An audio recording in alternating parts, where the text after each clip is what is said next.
'Mad 2' cinema గురించి sensational comments చేసుకొచ్చారట megastar Chiranjeevi. ప్రస్తుతానికి వీటికి సంబంధించిన విషయాలైతే సోషల్ మీడియా వేదికగా వైరల్ అవుతున్నట్లుగా సమాచారం. మెగాస్టార్ చిరంజీవి గురించి ప్రత్యేకంగా పరిచయం ఏమీ అక్కర్లేదు. తెలుగు ఫిలిం ఇండస్ట్రీ అంటేనే చిరంజీవి, చిరంజీవి అంటేనే తెలుగు ఇండస్ట్రీ. అలా మరి ఏ సినిమా రిలీజ్ అయినా ఖచ్చితంగా వెళ్తాడు, చూస్తూ ఉంటాడు మెగాస్టార్ చిరంజీవి. ఈ నేపథ్యంలో 'మ్యాడ్ 2' సినిమా రిలీజ్ అయిందని తెలియగానే ప్రేక్షకులు ఎంతమందో వెళ్తున్నారు. అదేవిధంగా సెలబ్రిటీలు కూడా వెళ్తున్నారు. ఇక ఇదంతా తెలుసుకున్న మెగాస్టార్ చిరంజీవి కూడా ఆ సినిమా చూడ్డానికి వెళ్ళినట్లుగా వార్తలు వినిపిస్తున్నాయి. ఇక వెళ్ళగానే ఆ సినిమా చూసిన మెగాస్టార్ చిరంజీవి మాట్లాడిన మాటలు వింటే షాక్ అవుతాం.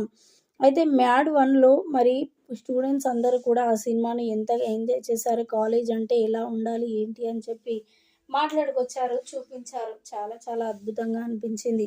ఇంకా 'మ్యాడ్ 2' కూడా అంతకు మించి ఉంది. అసలు అందులో నటించిన వాళ్ళ నటీనటులు కొత్తగా, అద్భుతంగా ఉన్నారు. నాకైతే చాలా సంతోషం అనిపించింది. ఆ సినిమా ఇంకా మంచి సక్సెస్‌ని అందుకోవాలి, రాణించాలి. ఇక ఈ సినిమాను చూస్తే స్టూడెంట్స్ అందరూ కూడా చాలా ధైర్యంగా ఉండాలని అనిపిస్తుంది. ఈ నేపథ్యంలో సినిమా అయితే చాలా చాలా బాగుంది అంటూ కూడా మాట్లాడుకొచ్చారట మెగాస్టార్ చిరంజీవి.